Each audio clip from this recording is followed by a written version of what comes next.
পশ্চিম এশিয়ায় যুদ্ধের খবর এখন আর শুধু টিভির পর্দায় আটকে নেই, তার ঢেউ এসে লেগেছে আমাদের রান্নাঘরে, পেট্রোল পাম্পে, এমনকি দেশের অর্থনীতির ভিতেও।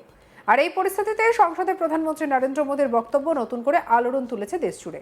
তিনি বলেছেন, দেশবাসীকে প্রস্তুত থাকতে হবে, রাজ্যগুলিকে কেন্দ্রের সঙ্গে তাল মিলিয়ে চলতে হবে। আর এই কথার পর মানুষের মনে একটাই বড় প্রশ্ন, দেশ কি আবার লকডাউনের দিকে যাচ্ছে? এই প্রশ্নের উত্তর সরাসরি কেউ দেয়নি, কিন্তু পরিস্থিতি, বক্তব্য আর অভিজ্ঞতা, অতীত অভিজ্ঞতা সব মিলিয়ে একটা অদ্ভুত উদ্বেগ তৈরি হয়েছে। এই প্রতিবেদনে সেই উদ্বেগ, বাস্তবতা আর সম্ভাবনারই বিশ্লেষণ। পশ্চিম এশিয়ার যুদ্ধ মানেই শুধু আন্তর্জাতিক রাজনীতি না, এর সরাসরি প্রভাব পড়ে ভারতের মতো দেশের ওপর। কারণ আমরা জ্বালানির জন্য অনেকটাই নির্ভরশীল বাইরের দেশের ওপর, বিশেষ করে স্ট্রেট অফ হরমুজ অর্থাৎ হরমুজ প্রণালী। এই পথ দিয়ে বিশ্বের বড় অংশের তেল এবং গ্যাস পরিবহন হয়। এখন যদি এই পথ অস্থির হয় বা বন্ধ হয়ে যায়, তাহলে তার প্রভাব পড়বেই। প্রধানমন্ত্রী সংসদে স্পষ্ট করে বলেছেন, বাণিজ্য পথ বাধাগ্রস্ত, পেট্রোল, ডিজেল, গ্যাসের সরবরাহে সমস্যা, সারের যোগানেও ধাক্কা। অর্থাৎ যুদ্ধটা যত দূরেই হোক, তার প্রভাব আমাদের ঘরের ভাতের হাঁড়িতে পড়বে। আর যখন একজন প্রধানমন্ত্রী বলেন যে প্রস্তুত থাকুন, তখন সেটা কোনো সাধারণ কথা নয়। এই কথার মধ্যে অনেকটা স্তর রয়েছে। এক, সরবরাহ ব্যবস্থার চাপ। জ্বালানি কমলে সব কিছুর দাম বাড়ে, পরিবহন খরচা বাড়ে, বাজারে পণ্যের দাম বাড়ে, কৃষিকাজে খরচা বাড়ে। দুই, আতঙ্কের সম্ভাবনা। মানুষের আগে ভাগে মজুত করতে মানুষ শুরু করে দেয় জিনিসপত্র, গ্যাস, ওষুধ, খাদ্যদ্রব্য। এছাড়াও এতে বাজারে কৃত্রিম একটা সংকট তৈরি হয়। এছাড়া আর কি হয়? 3 নম্বরে থাকছে প্রশাসনিক প্রস্তুতি। সরকার আগে থেকে ব্যবস্থা নিতে চায়, কালোবাজারি রোধ, জরুরি পরিষেবা সচল রাখা, বিকল্প জ্বালানির উৎস খোঁজা। তাহলে কি সত্যিই লকডাউন আসছে? এই প্রশ্নটা এখন সব থেকে বেশি ঘুরছে। কোভিডের সময় আমরা দেখেছি, কোভিড-19-এর সময় হঠাৎ করেই লকডাউন ঘোষণা হয়েছিল। মানুষের মনে সেই স্মৃতি এখনও টাটকা। কাজ বন্ধ, আয় বন্ধ, শহর ছেড়ে গ্রামে ফেরা, অর্থনৈতিক ধাক্কা। তাই এখন যখন আবার প্রস্তুত থাকুন বলা হচ্ছে, তখন অনেকেই ভাবছেন, আবার কি সেই পরিস্থিতি ফিরবে? সরকার সারের পর্যাপ্ত সরবরাহ নিশ্চিত করতে প্রয়োজনীয় প্রস্তুতি নিয়েছে। সরকারের নিরন্তর চেষ্টা হলো কৃষকদের ওপর যেন কোনো সংকটের বোঝা না পড়ে। আমি দেশের কৃষকদের আবারও আশ্বস্ত করতে চাই যে সরকার প্রতিটি চ্যালেঞ্জ মোকাবিলায় তাদের পাশে রয়েছে। রাজ্যসভায় প্রধানমন্ত্রী মোদী বলেছেন এমন কথাই। তিনি বলেছেন, সংকটের সময় দরিদ্র মানুষ, শ্রমিক এবং প্রবাসী কর্মীদের উপর সবচেয়ে বেশি প্রভাব পড়ে। তাই প্রধানমন্ত্রী গরিব কল্যাণ অন্ন যোজনার সুবিধা যেন সময় মতো পৌঁছয়, তা নিশ্চিত করতে হবে। যেখানে প্রবাসী শ্রমিকরা কাজ করছেন, তাদের সমস্যাগুলি দূর করতে সক্রিয় পদক্ষেপ নিতে হবে। এই ধরনের পরিস্থিতির ওপর নজর রাখার জন্য রাজ্য সরকারগুলিকে বিশেষ ব্যবস্থা গ্রহণ করতে হবে। এতে অনেক সুবিধা হবে। রাজ্য সরকারগুলিকে আরও একটি বড় চ্যালেঞ্জের দিকেও বিশেষভাবে নজর দিতে হবে। আর এই সময় কালোবাজারি এবং মজুতদাররা খুব সক্রিয় হয়ে ওঠে। যেখান থেকে এই ধরনের অভিযোগ আসে, সেখানে দ্রুত ব্যবস্থা নিতে হবে। জরুরি জিনিসপত্রের সরবরাহ যেন বাধাহীনভাবে চলতে থাকে, তা নিশ্চিত করা প্রতিটি রাজ্যের অগ্রাধিকার হওয়া উচিত। প্রধানমন্ত্রী সমস্ত রাজ্য সরকারের কাছে আরও একটি অনুরোধ করতে চাই। তিনি বলেছেন যে সংকট যত বড়ই হোক না কেন, ভারতের দ্রুত অর্থনৈতিক প্রবৃদ্ধি বজায় রাখা আমাদের সকলের দায়িত্ব। এর জন্য আমাদের প্রয়োজনীয় সব পদক্ষেপ এবং সংস্কার দ্রুত কার্যকর করতে হবে। এটি রাজ্য সরকারগুলির জন্য একটি বড় সুযোগও বটে। এটি টিম ইন্ডিয়ারও একটি বড় পরীক্ষা। করোনার মহা সংকটের সময় কেন্দ্র এবং রাজ্যে একসঙ্গে টিম ইন্ডিয়া হিসেবে কাজ করে কোভিড ব্যবস্থাপনার একটি উৎকৃষ্ট উদাহরণ তুলে ধরেছিল। ভিন্ন ভিন্ন রাজনৈতিক দলের সরকার থাকা সত্ত্বেও টেস্টিং, টিকাকরণ থেকে শুরু করে প্রয়োজনীয় জিনিসপত্রের সরবরাহ সবই টিম ইন্ডিয়ার সম্মিলিত প্রচেষ্টায় সম্ভব হয়েছিল। আমাদের সেই মনোভাব নিয়েই ভবিষ্যতেও কাজ করতে হবে।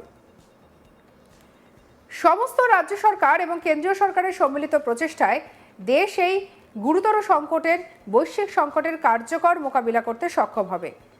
প্রধানমন্ত্রী বলেন, আমরা যেমন দেখছি এই যুদ্ধের পরিস্থিতি মুহূর্তে মুহূর্তে বদলে যাচ্ছে, তাই আমি দেশবাসীকে বলবো, আমাদের প্রতিটি চ্যালেঞ্জের জন্য প্রস্তুত থাকতে হবে।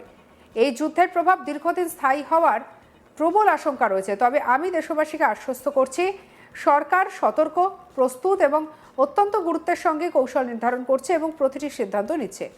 দেশের জনগণের স্বার্থই আমাদের কাছে সর্বোচ্চ অগ্রাধিকার। কি বলেছেন মোদী, শুনবো।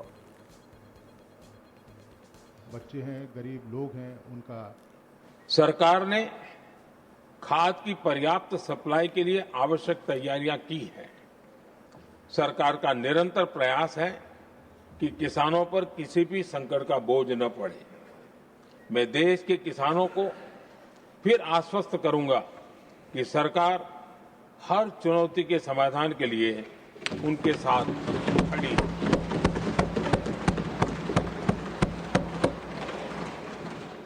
आदरणीय सभापति जी, ये राज्यों का सदन है। आने वाले समय में ये संकट हमारे देश की बड़ी परीक्षा लेने वाला है और इस परीक्षा में सफलता के लिए राज्यों का सहयोग बहुत आवश्यक है।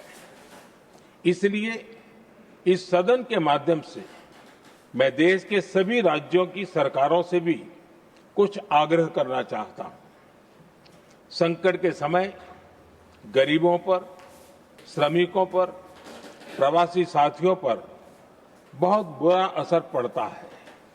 इसलिए पीएम गरीब कल्याण अन्न योजना का लाभ समय पर मिलता रहे, ये सुनिश्चित करना होगा। जहां प्रवासी श्रमिक साथी काम करते हैं, उनकी परेशानियों को दूर करने के लिए प्रोएक्टिव कदम उठाए जाएं। ऐसी स्थितियों पर नजर रखने के लिए राज्य सरकारें विशेष व्यवस्थाएं करें तो इससे काफी सुविधा होगी। राज्य सरकारों को एक और चुनौती पर भी बहुत अधिक ध्यान देना होगा। ऐसे समय में कालाबाजारी करने वाले, जमाखोरी करने वाले बहुत एक्टिव हो जाते हैं। जहां से भी ऐसी शिकायतें आती हैं, वहां त्वरित कार्रवाई होनी चाहिए। जरूरी चीजों की सप्लाई निर्बाध चलती रहे, ये सुनिश्चित करना हर राज्य की प्राथमिकता होनी चाहिए। आदरणीय सभापति जी, मैं सभी राज्य सरकारों से एक अनुरोध और करना चाहता हूं। संकट चाहे कितना भी बड़ा हो, भारत की तेज ग्रोथ बनाए रखना हम सभी का दायित्व है।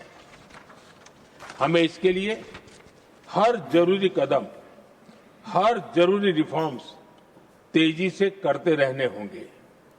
ये राज्य सरकारों के पास बहुत बड़ा अवसर भी है। ये टीम इंडिया की भी बहुत बड़ी परीक्षा है। कोरोना के महासंकट में केंद्र और राज्यों ने टीम इंडिया बनकर कोविड मैनेजमेंट का एक बेहतरीन मॉडल सामने रखा था।